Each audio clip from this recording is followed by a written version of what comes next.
Selamat malam and saudara-saudara also all the viewers. dan semua viewer. Yeah, it's such a joy to be here. To Sangat share God's senang word. saya berada di sini berbagi firman kepada saudara. Okay, as Pastor Dan mentioned, tonight we are going to share about understanding your salvation. Hari ini kita akan membagi tentang pengertian atas keselamatanmu. Why is this important? Kenapa ini adalah satu topik yang begitu penting? It's so simple, right? Sederhana kan? We all want to go to heaven. Sebab setiap dari kita mau masuk ke Correct. surga. Amin. That's why this is important. Makanya topik ini begitu penting. Amen? Amin. Okay, salvation. Keselamatan It is our birthright. adalah hak lahir, It is a gift from God adalah pemberian cuma-cuma dari Tuhan. for us to enjoy eternal life. Amen? Supaya kami dapat menikmati hidup yang kekal. Anybody don't want? Ada yang nggak mau di sini? No, right? Nggak ada Everybody ya. wants this, right? Semua mau nih ya. So we have two versions. Jadi kita ada dua versi sekarang. What do I mean by two versions? Apa maksud saya dua versi? This is what many of us understand. Ini yang banyak kita mengerti. Once I receive Christ, Setelah saya terima keselamatan, I go through baptism. saya pun dibaptis air. There's nothing else I need to do. Apapun saya nggak perlu lakukan lagi. I receive salvation by faith Saya terima keselamatan dengan iman and through grace, dan kasih karunia. I'm saved. Dan saya diselamatkan. Nothing else to do. Tidak perlu melakukan apa-apa lagi. This is what we understand, right? Ini yang kita mengerti kan? It tells us very clearly in the Bible. Di sini firman Tuhan dijelaskan. I read to you from Romans chapter 10 verse 9. Saya mau membagikan di pasal di Roman pasal 10 ayat 9. It says, because if you acknowledge and confess with your lips that Jesus is Lord, Sebab jika kamu mengaku dengan mulutmu bahwa Yesus adalah Tuhan and you believe in your heart that God raised him from the dead, dan percaya dalam hatimu bahwa Allah telah membangkitkan diri dari antara orang mati, you will be saved. maka kamu akan diselamatkan. Simple, right? Sangat sederhana. You believe he's raised from the dead. Kita percaya dia sudah mati dan diangkat. With your lips you confess that he is God. Dengan mulut kita berkata dia adalah Tuhan. That means you receive Christ Berarti kita terima Tuhan as Yesus your Lord and Savior, sebagai Tuhan dan Raja kita. and you're saved, Dan kita diselamatkan. right? Betul? Nothing else to do. Enggak ada yang harus dilakukan lagi. Already saved. Udah selamat. That's one version.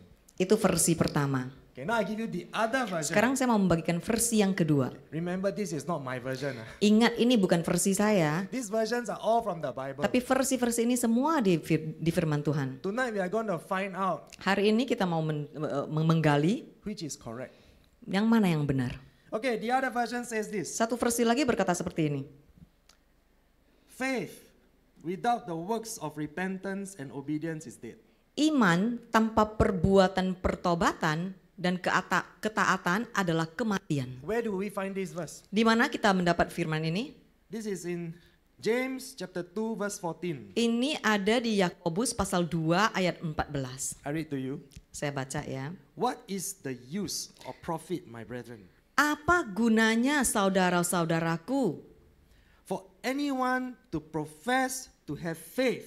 Jika seorang mengatakan bahwa ia punya iman, That means faith to receive salvation. artinya iman untuk menerima keselamatan. If he has no good works to show for it, Tetapi ia tidak mempunyai perbuatan yang baik, can such a faith save his soul? dapatkah iman itu menyelamatkan jiwamu? So when you read these two passages, Jadi pada saat kita membaca dua firman ini, you scratch your head.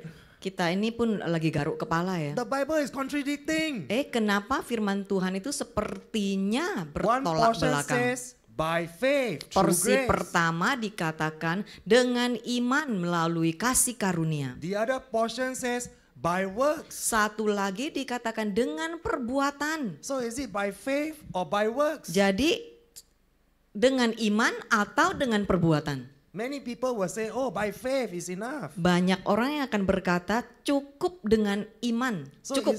Is it that in James this passage is not valid? Jadi apakah di Yakobus itu tiba-tiba firman Tuhan ini menjadi tidak sah, tidak Should berlaku? we just ignore this? Apakah kita harus membuang firman ini? If we read James chapter 2 verse 17, Jikalau kita membaca di Yakobus pasal 2 ayat 17, it tells us very clearly what are these works. di sini dijelaskan apa sih perbuatan. It says, so also faith, Demikian juga halnya dengan iman. if it does not have the works, Jika iman itu tidak disertai perbuatan, what works is this? perbuatan semacam apa? I read from the Amplified. Saya akan baca dan terjemah langsung dari Amplified Amplified. Version.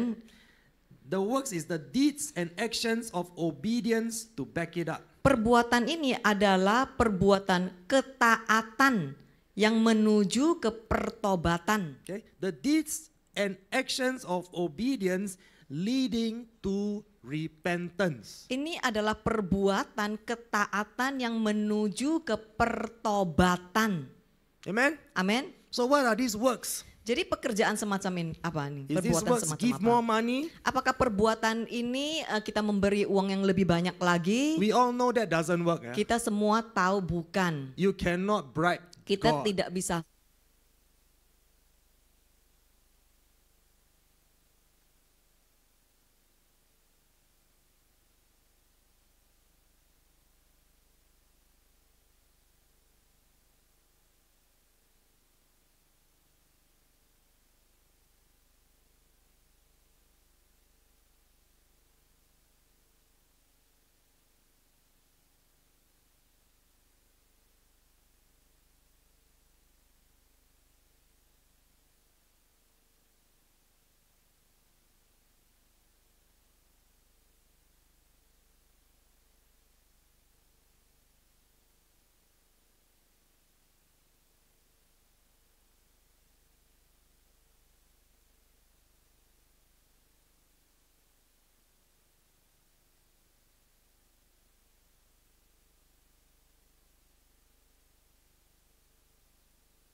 layak dihukum. But this man, Tapi he has Yang- done nothing wrong. orang yang ini dia tidak pernah melakukan So you see, hal-hal yang through that bersalah. very simple sharing, Jadi dari perkataan semacam ini, he admit he is wrong.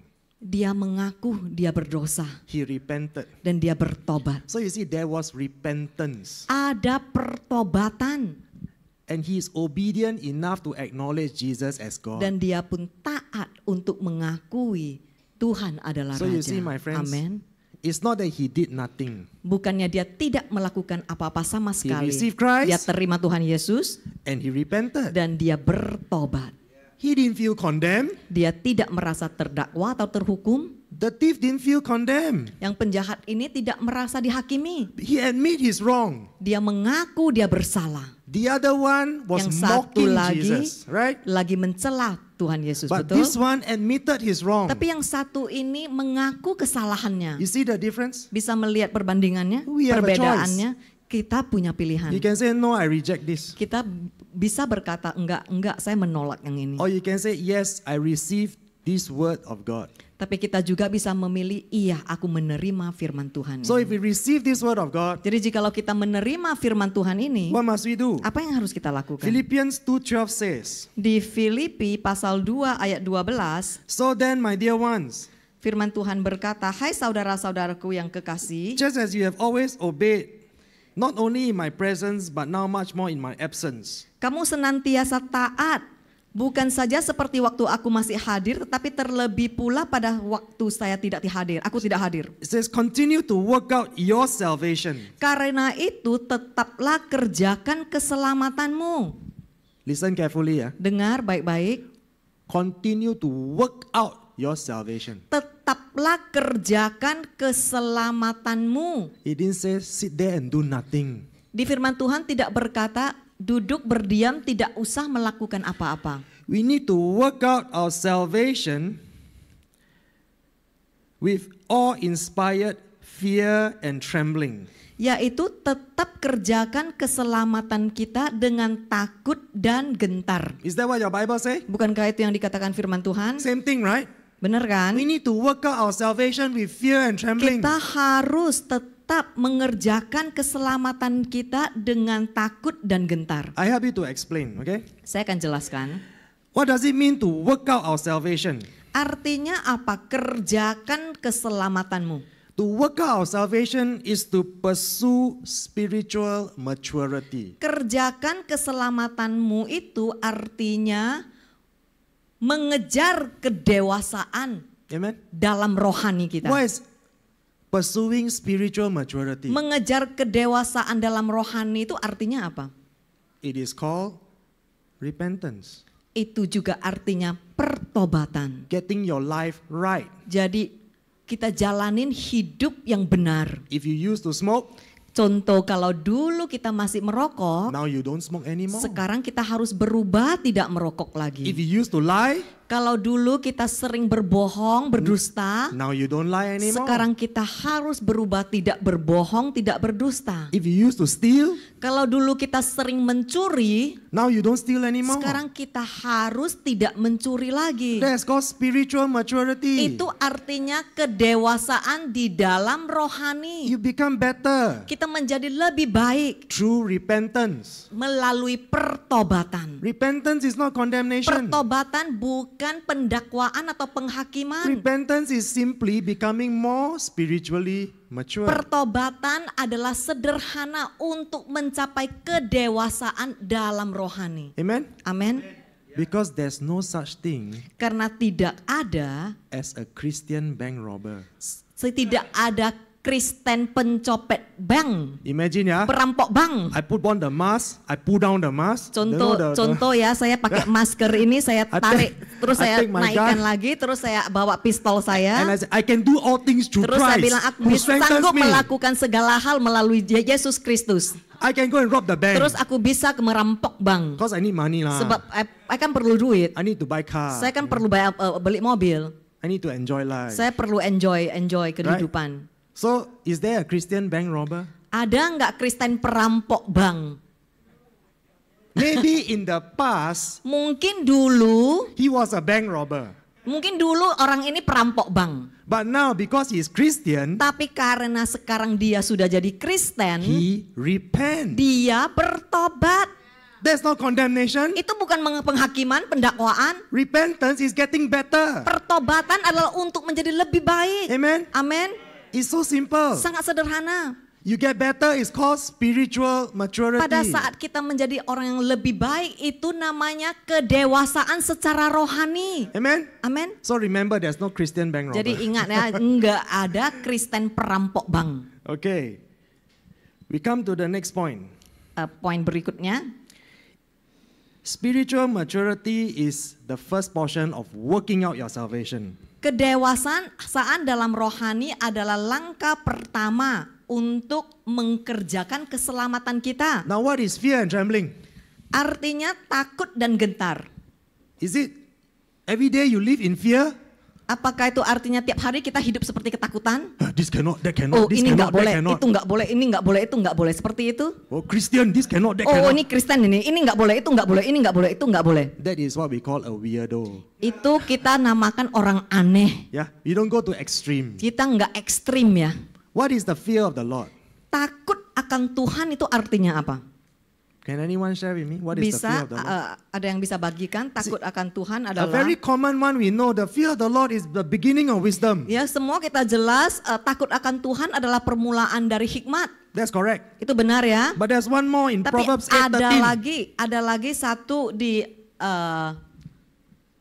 Amsal pasal 8 ayat 13. To fear the Lord is to hate all that is evil. Takut akan Tuhan adalah membenci semua kejahatan. This is what God say. Ini yang Tuhan katakan. I hate arrogant pride, Aku benci arogansi, kesombongan, evil conduct, tingkah laku yang jahat, and perverse speech. dan perkataan yang sesat. So to keep it simple, Jadi sederhana, you remember this. ingat ini.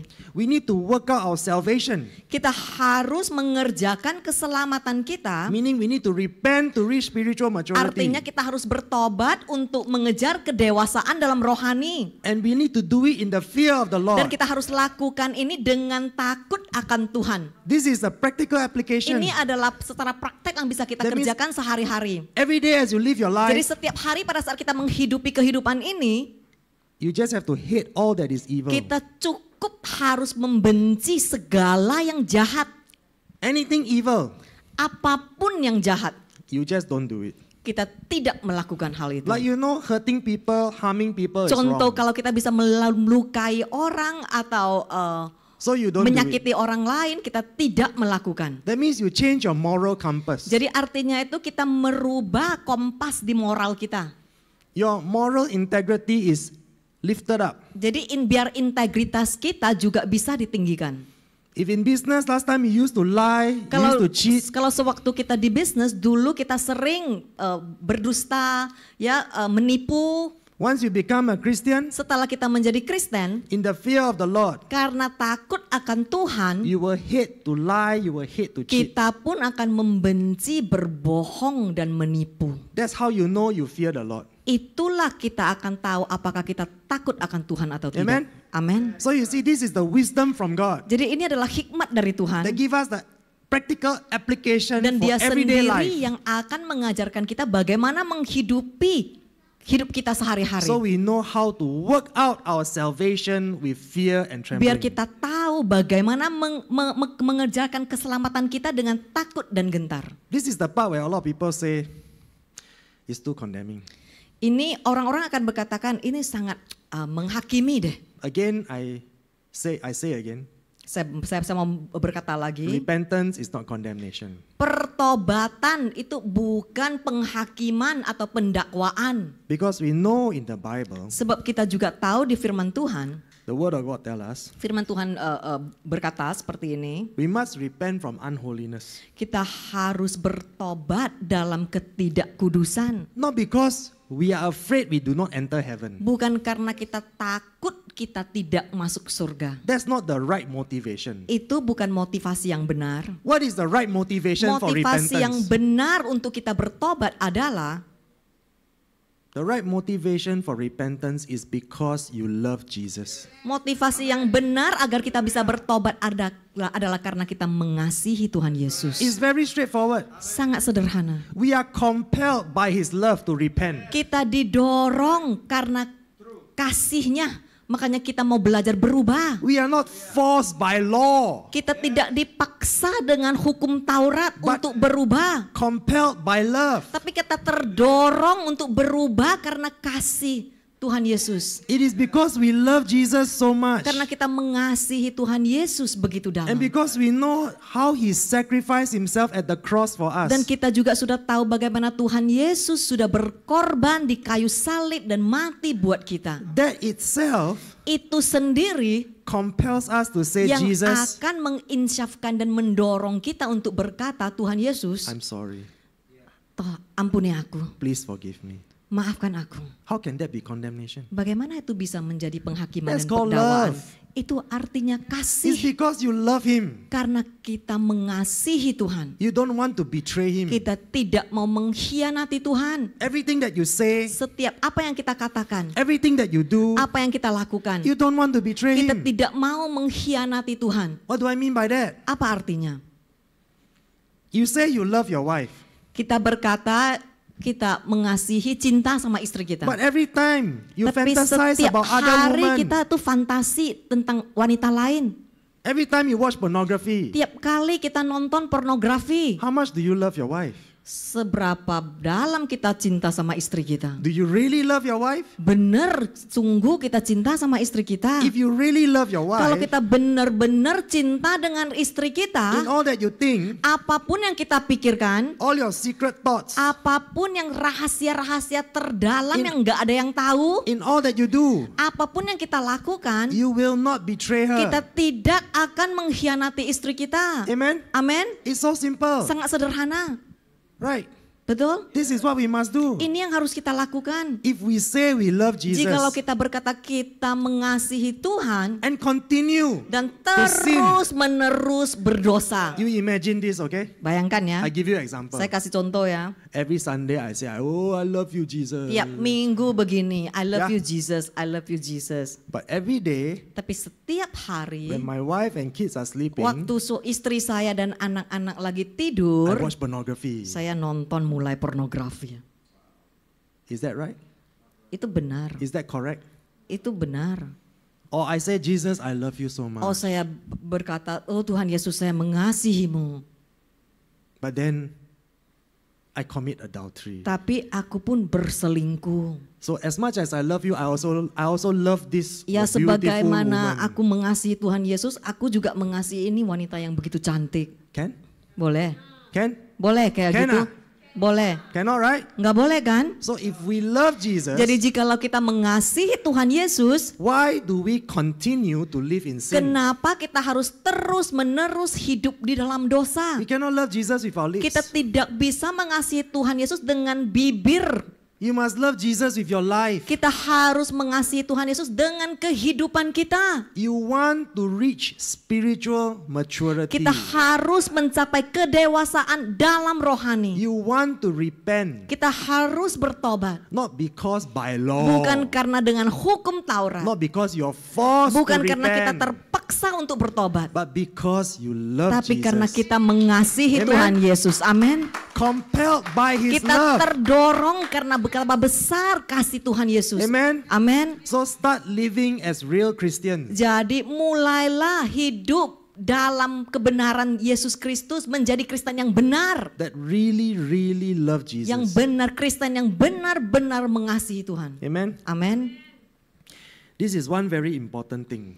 Ini sangat penting Those of us who want salvation. bagi setiap orang yang mau keselamatan. Now we know it's two parts, right? Jadi sekarang kita tahu ada dua hal. First part is by faith, Pertama, keselamatan didapatkan oleh iman because we cannot karena We cannot achieve our own salvation. Karena kita tidak bisa mendapatnya dengan kerja keras There's no kita way to sendiri. earn salvation. Tidak akan pernah kita bisa It must be mendapatkannya. received by faith. Harus didapat oleh iman. But what do you do after you receive it? Tapi apa yang kita lakukan setelah kita menerima You keselamatan ini? You need to work out your salvation with fear and Kita trembling. harus kerjakan keselamatan kita dengan takut dan gentar. Because we know faith without the works of repentance that leads to obedience is useless. Sebab kita tahu iman tanpa perbuatan pertobatan, iman itu sendiri tidak berguna, tidak berfungsi. Amen? Amin. Very clear, right? Sangat jelas ya. Now let us understand this very important portion.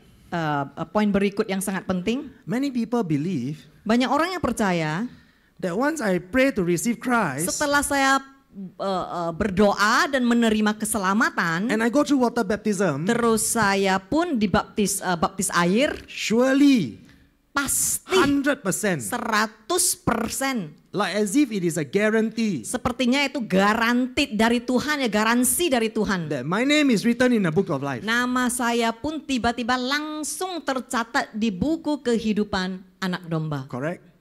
That's Betul what many nggak? people believe, right? Betul nggak? Banyak yang berpikir seperti ini ya. But what is the truth? Tapi kebenarannya apa? Let us explore this tonight. Mari kita sama-sama menggali firman Tuhan dan kebenarannya.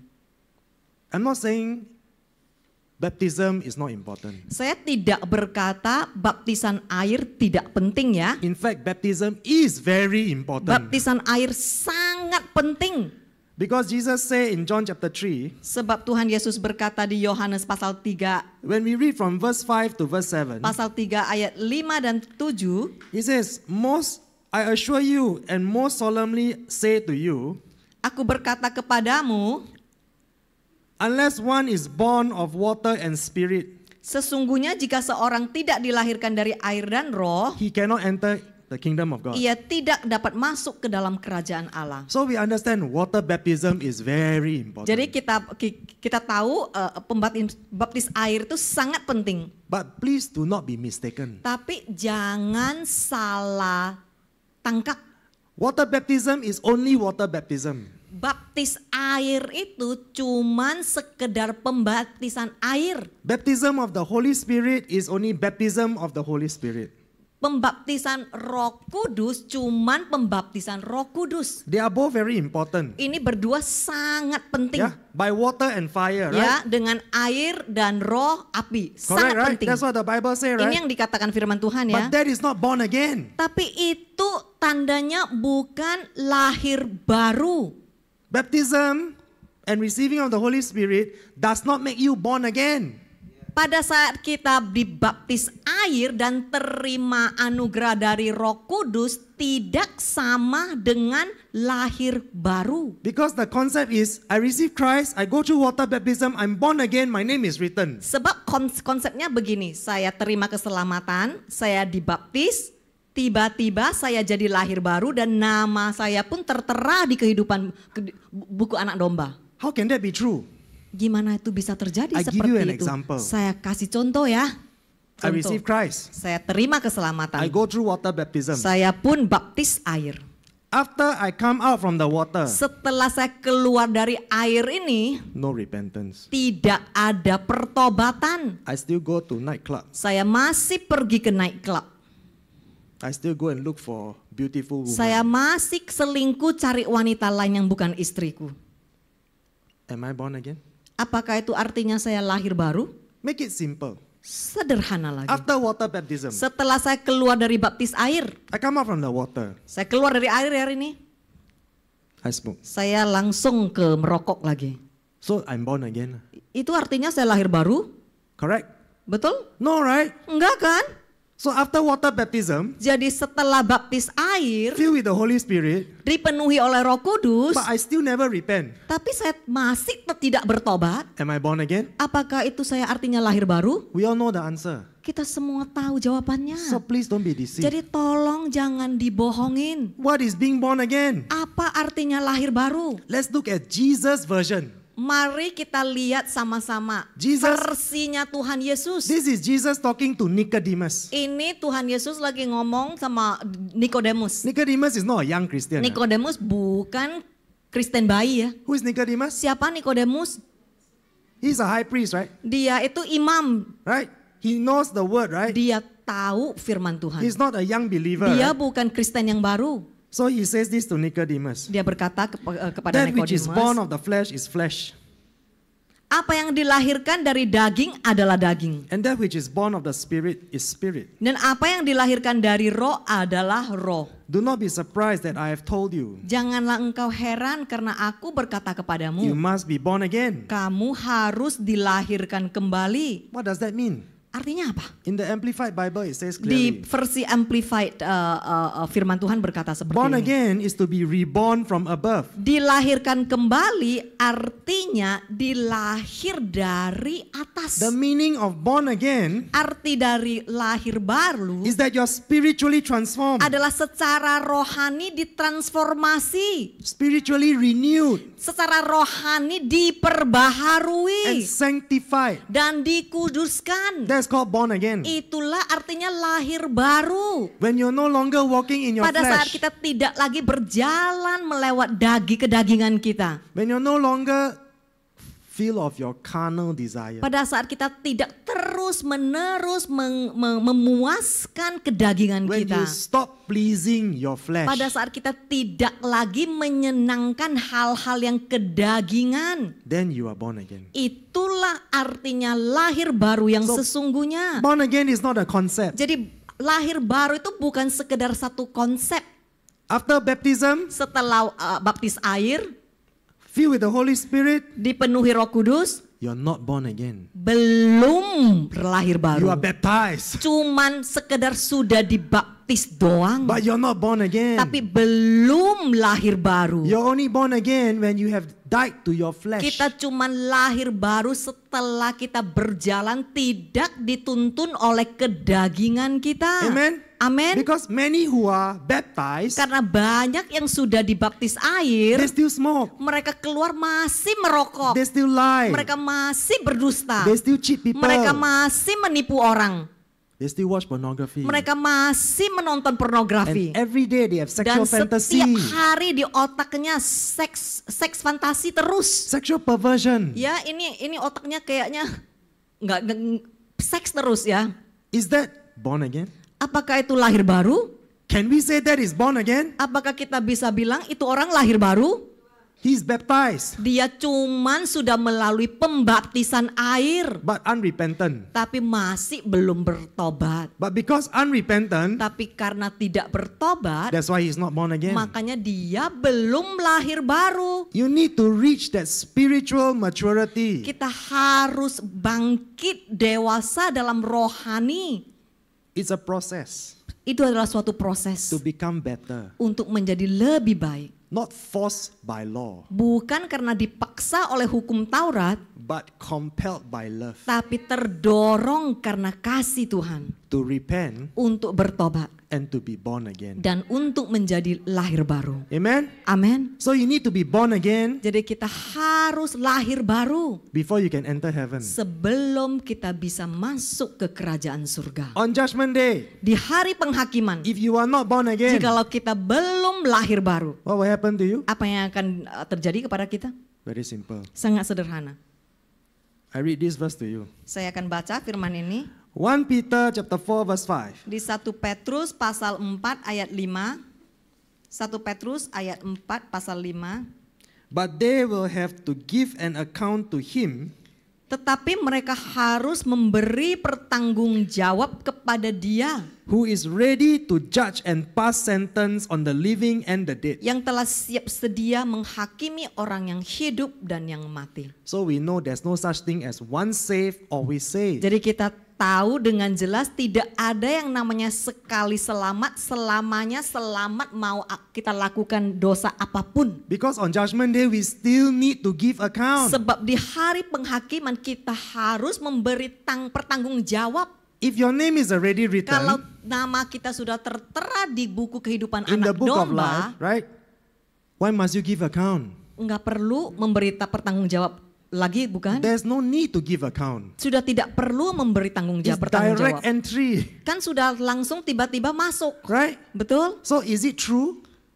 After you baptize, Jadi apakah itu benar setelah kita baptis air, you are considered born again, kita terus tiba-tiba jadi lahir baru, and your name is written? terus tiba-tiba nama kita tertera di buku kehidupan anak domba? We read the Bible, we know that's biblically incorrect. Kita kalau baca dan gali di firman Tuhan, kita tahu itu secara firman Tuhan salah, bukan tidak benar. Because the Bible clearly Sebab says, firman Tuhan jelas-jelas berkata, we all must give account on Judgment Day. setiap kita harus memberi pertanggungjawab pada hari penghakiman. Now I show you the verse in Revelation. Sekarang saya mau bagikan di Wahyu. It is a glimpse of Judgment Day. Itu adalah cuma satu segelintir ya pada hari penghakiman. Just to help you to understand. Biar kita bisa mengerti. Revelation chapter 20, we read verse 12. Wahyu pasal 20 ayat 12. It says, I saw the dead, Dan aku melihat orang-orang mati, great and small. besar dan kecil, They stood before the throne, berdiri di depan tahta itu. and the Amplified Bible say, and books were open. Dan lalu buku-buku akan dibuka. What are these books? Buku apa ini? We will know later, yeah. Kita akan tahu nanti selanjutnya. Next part it says, then another book was opened, Dan dibuka juga sebuah kitab lain, which is the book of life. yaitu kitab kehidupan. So in this picture, Jadi di dalam gambaran seperti ini, we understand this. kita mengerti Books will be opened first, akan ada buku-buku kitab-kitab yang akan terbuka before the book of life is opened. sebelum buku kehidupan anak domba terbuka. And it says here, and the dead were judged and sentenced by what they had done, Dan orang-orang mati dihakimi menurut perbuatan mereka, their whole way of feeling and acting, termasuk apa yang mereka rasakan dan pikirkan, their aims and endeavors, termasuk semua ambisi tujuan hidup mereka, in accordance with that, if what was recorded in the books. berdasarkan apa yang tertulis di dalam kitab-kitab itu. Meaning to say, Artinya, we know Judgment Day we must give account. kita tahu di hari penghakiman kita akan memberi tanggung jawab, mempertanggungjawabkan apa yang Right? kita That's in lakukan. 1 Peter, right? Betul kan? Ini di 1 Petrus kan?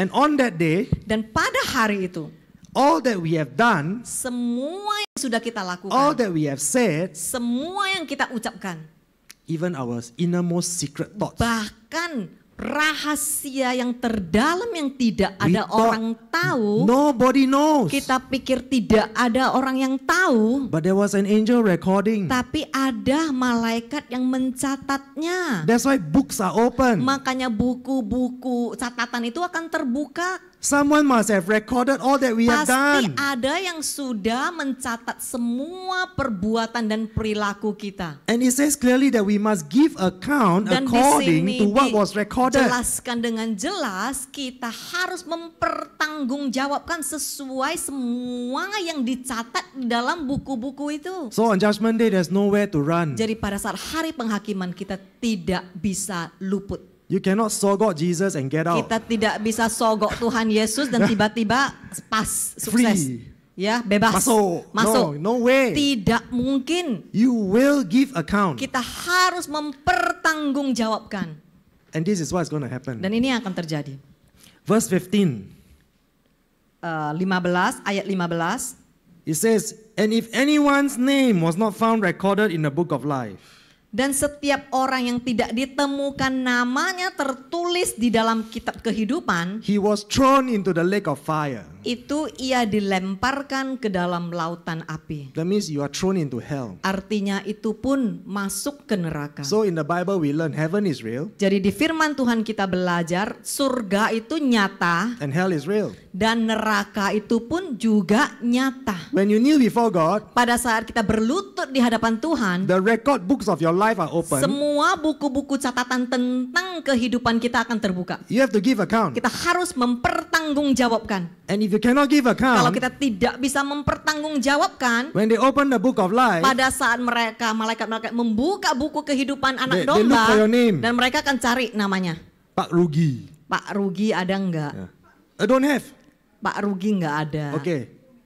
Masuk udah, masuk api. Finish. Habis. The end. Selesai. You understand? Ngerti? This is Judgment Day.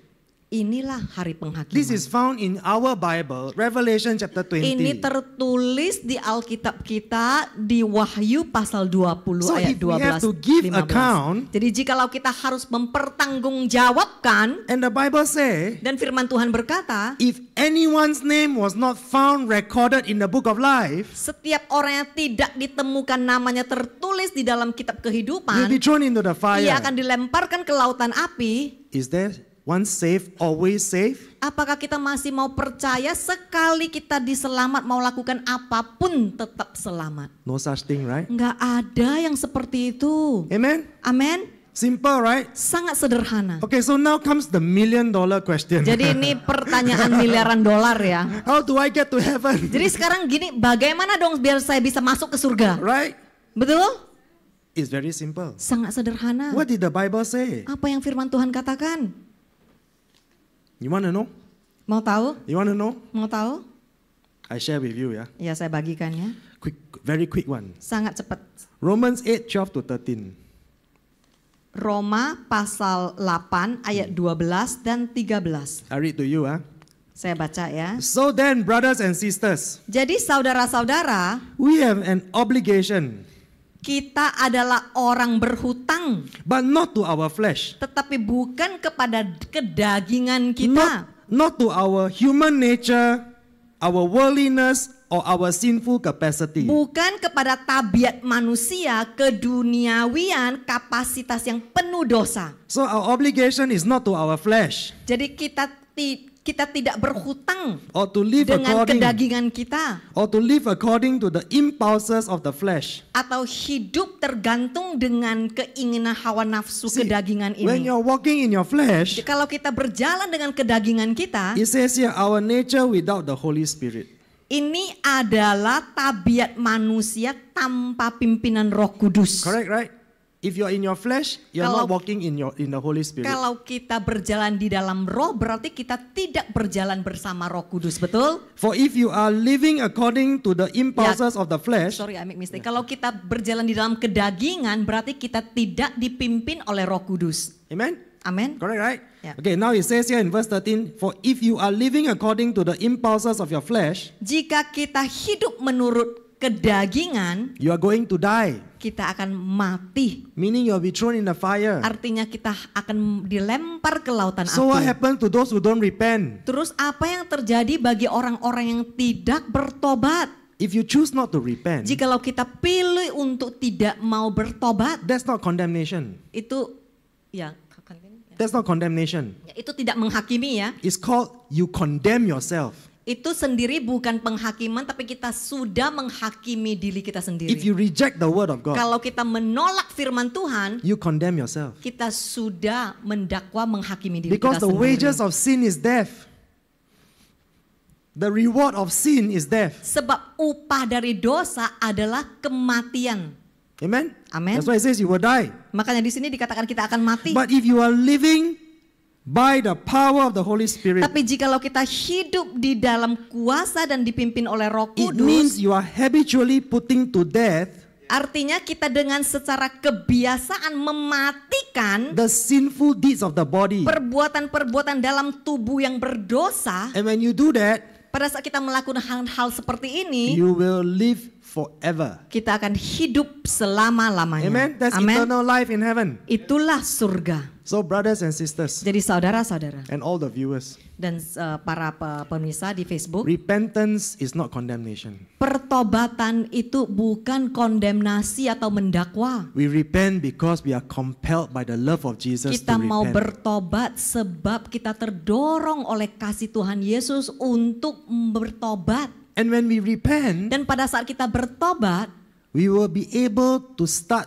to walk in the Spirit kita akan mulai berjalan dipimpin oleh Roh Kudus and continue to put to death the desire of this flesh. dan terus-menerus mematikan keinginan daging dan hawa nafsu kita. And when we do that effectively and Dan faithfully, pada saat kita terus-menerus melakukan hal seperti ini, you will be saved. kita pun akan diselamatkan. Amen. Amin. You will have salvation and eternal life. Kita pun akan mendapatkan keselamatan yang sesungguhnya dan masuk ke surga. So in short, Jadi dengan singkat, love Jesus, mengasihi Tuhan Yesus, repent, bertobat, go to heaven. masuk surga. Amen. Amin. Simple.